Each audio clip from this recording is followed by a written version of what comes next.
Vamos a hablar de depresión en adolescentes y en niños, que es un tema no solamente muy importante, sino un tema que yo pienso que todos en casa deberíamos manejar, porque no siempre en esta población se manifiesta este problema con tristeza y con desgano. En algunos casos, algunos síntomas, algunas señales podrían no ser tan claras y podrían los adultos o los padres de familia pasarlas por alto, y queremos hablar del tema. Por eso invitamos a Eugenia Chacón, que es psicóloga, para que nos ayude a entrarle un poquito a la materia. Si usted tiene alguna pregunta que hacerle a Eugenia propiamente, está el Facebook de Buen Día, donde la puede escribir, y está el 6087-7777, que es el número de WhatsApp, donde nos puede mandar su pregunta en video, para que Eugenia la vea y le podamos dar alguna señal, alguna indicación, alguna directriz de qué hacer y cómo actuar. Eugenia, un placer. Bienvenida. Muchas gracias, Randall. Gracias. Gracias. A veces tendemos a pensar que depresión y tristeza es lo mismo. Y yo quiero que establezcamos como punto de partida tal vez la diferencia y cómo se pasa de una cosa a la otra si es que esto ocurre siempre. Claro, claro. Y es una pregunta muy importante, porque suele asociarse de tristeza inmediatamente con depresión. Y cuando hablamos de niños, cuando hablamos de adolescentes, curiosamente la depresión no se manifiesta tal vez como en las películas o solemos creer que es, ¿verdad?, la persona debajo de las cobijas, llorando, sin querer hacer nada, cuando más bien en los niños y en los adolescentes se manifiesta más a través como de la irritabilidad, de la poca tolerancia, la frustración. Y que bueno, estamos hablando de que es una etapa de la vida que ya de por sí conlleva muchos retos, sobre todo en la parte emocional, en la parte socioafectiva, pero que, si bien es cierto, los chicos, los adolescentes suelen ser más expresivos o suelen ser más intensos en la manifestación de sus emociones, cuando hablamos de depresión en la etapa de la adolescencia, estamos hablando de un estado anímico que se mantiene de forma constante, de forma frecuente, y que ya empieza a repercutir directamente en el funcionamiento general del chico.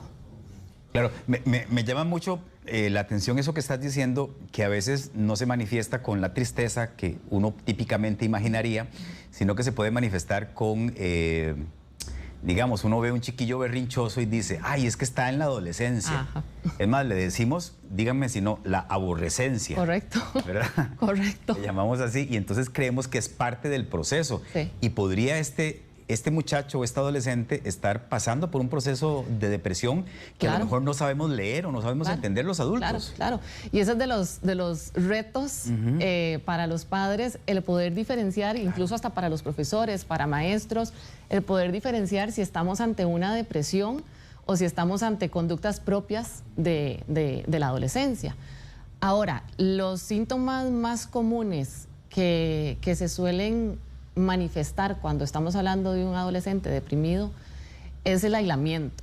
Pero claro, los papás me dicen, pero Eugenia, es que mi hijo ya en la adolescencia tiende a aislarse, o sea, llega, saluda y casi que directo al cuarto. Pero ya es un aislamiento donde incluso ya el compartir con otros adolescentes ya no se empieza a dar. Entonces ya es un aislamiento no solo en referencia a los adultos, sino que ya un aislamiento en general. Y otro punto que se suele manifestar es que un chico que venía teniendo un rendimiento académico dentro de lo normal, o en todo caso un muy buen rendimiento académico, de una se empieza a evidenciar una baja importante en sus notas.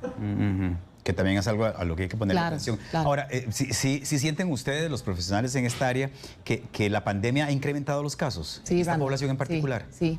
De hecho, cuando empezó la pandemia, y empezaron a salir artículos y empezaron a salir investigaciones en torno al impacto emocional, mucho de lo que al menos a mí como profesional me llegaba era enfocado en los niños. Y siempre desde el inicio la población que a mí más me preocupó era justamente la de los adolescentes, porque la pandemia va directo a restringir lo que para ellos es más importante, que es la conexión social. Y en la adolescencia los chicos empiezan a redescubrirse y a identificarse de nuevo consigo mismos, mucho a partir del contacto con los demás chicos y chicas. Entonces estamos hablando de una población que está viendo restringida su mayor motivación, ¿verdad? Que es la interacción con los demás chicos, y es la población que uno lo está viendo en la consulta privada. Ok, Eugenia, ¿qué hace un padre de familia en aras de que esta conversación se vuelva ¿verdad? Bien útil para quienes nos están viendo. ¿Qué hace o qué debe hacer un padre de familia si sospecha que esa irritabilidad, que ese enojo que su hijo tiene no es parte de la adolescencia, sino que es parte de a lo mejor algo más que le está ocurriendo? Claro. Y aquí va una recomendación que siempre le doy a todos los padres de los chicos adolescentes, ¿verdad? Y con esta recomendación ya podemos abarcar un poquito lo que se requiere de parte de los padres cuando estamos hablando de poder identificar las señales de un trastorno depresivo y de la presencia. Siempre se ha malentendido y se cree que los adolescentes nada quieren con sus padres, nada quieren con los adultos, cuando en realidad en el fondo ellos lo que quieren es un poco más de espacio, de sentirse más independientes, pero eso no significa que estén en contra de los adultos. Entonces muchas veces se cae en el error de creer que porque está en la adolescencia los hijos no me quieren presentes en sus vidas, cuando más bien los estudios reflejan la importancia de que mamá y papá estén presentes en la vida de un adolescente. Ahora, hay que saber cómo estar presente, ¿verdad? Porque si asumimos un rol de estar preguntando, de estar como muy encima de ellos, más bien se ponen defensivos y no les gusta. Es más un tema de saber que ellos sepan que uno está ahí, que ellos sepan que uno está a disposición para escucharlos. Yo le digo a los papás de mis pacientes adolescentes, hay que estar como alerta a aprovechar cualquier momento donde ellos tengan la apertura de conversar y ser receptivos, escuchar, no juzgar. Hay que dejarlos que ellos den el paso o uno provocar la conversación. Vamos a ver, las dos. Por un lado es estar ahí, pendientes a momentos en los que ellos tienen esa apertura y aprovechar, pero también creo que de una forma indirecta podemos promover esa conversación. Más desde mis experiencias, como, mira, vieras que hoy me pasó tal cosa en el trabajo y vieras que me sentía así. Entonces, más bien uno abre la puerta, pero no directamente preguntándole al adolescente, sino más bien exponiendo algo de uno que le pasó en el día, para que entonces ellos a partir de ahí enganchen y no se sientan cuestionados. Porque los adolescentes, cuando hablamos de mamá y papá, sienten como que aquí viene mi mamá a interrogarme, como para ver qué mal estoy haciendo, ¿verdad? Entonces es más como estar pendientes para aprovechar esos momentos donde ellos tienen esa apertura, pero al mismo tiempo hacer preguntas, pero muy desde lo que uno está viviendo, desde la experiencia de uno. Claro. Eugenia, ¿qué pasa y cómo actuar con niños más pequeñitos? Porque a lo mejor un adolescente tiene más posibilidades de expresar, de reconocer sus emociones y de expresarlas, pero un niño pequeñito a lo mejor no conoce ni siquiera el término depresión. Sí es. ¿Cómo hacemos con ellos? Sí, y máxime que también las personas creen que los niños pequeños no se deprimen. Exactamente. Cuando en realidad sí, lamentablemente pasa, ¿verdad? Y a diferencia de los adolescentes, o a diferencia tal vez de los adultos, la depresión infantil se refleja mucho con lo conductual, ¿verdad? Cuando un niño empieza a manifestar mayores berrinches, cuando un niño está mucho más irritable o mucho más sensible, podemos estar sospechando que ahí puede haber algún trastorno del estado de ánimo. Y en los niños pequeños también se ve reflejado en los hábitos del sueño, en los hábitos del apetito, ya sea o que el apetito aumenta o disminuye, o que el ciclo del sueño se ve interrumpido constantemente, o tienen dificultades para conciliar el sueño. ¿Cuál debería ser mi primera acción si esto pasa, si yo detecto esto? ¿Tengo que llevarlo a terapia de una vez? ¿Tengo que llevarlo de un psicólogo, de un psiquiatra? ¿O yo puedo manejarlo en casa inicialmente?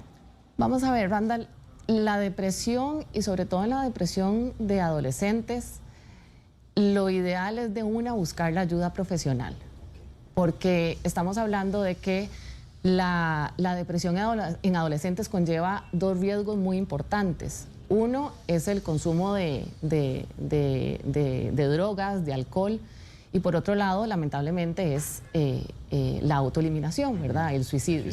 Estamos hablando de que en Costa Rica la tercera causa de muerte en los adolescentes es el suicidio.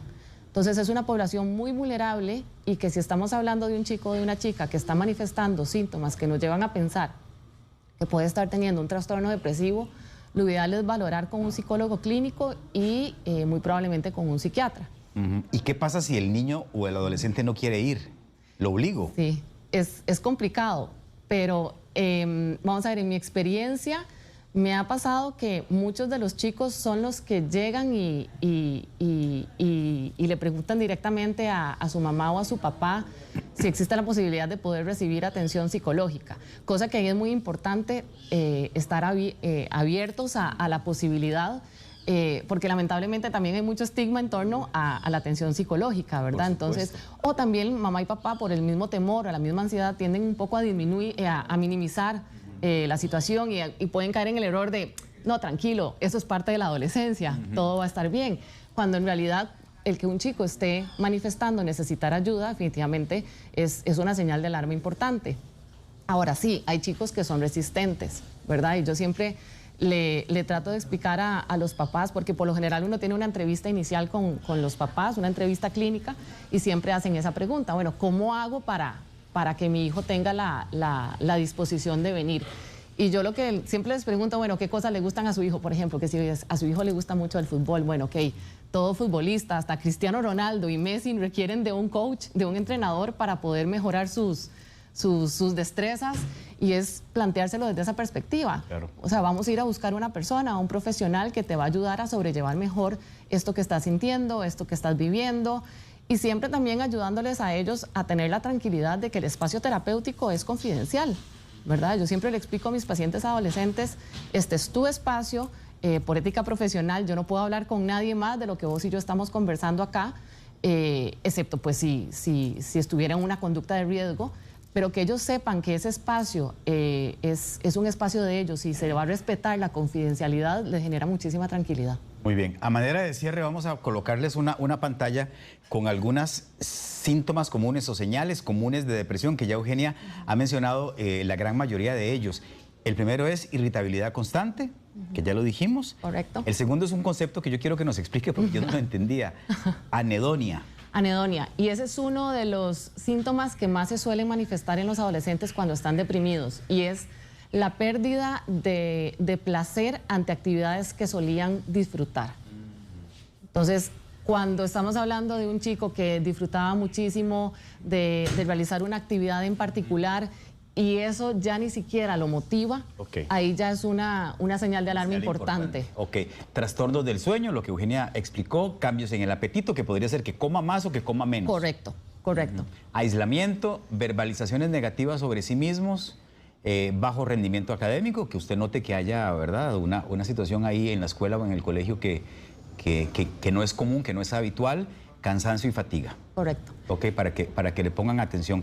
Eugenia, ha sido un placer enorme conversar con usted sobre el tema y esperamos haber sembrado la semillita de la inquietud, por lo menos, en quienes nos están viendo, porque ciertamente es un problema serio que necesita toda nuestra atención y del que los padres, creo yo, tienen que investigar también, claro, ¿verdad? Claro, porque claro, no es sencillo tratarlo. Claro, no, y estar alertas y estar conscientes de que la depresión en niños y en adolescentes existe. Existe.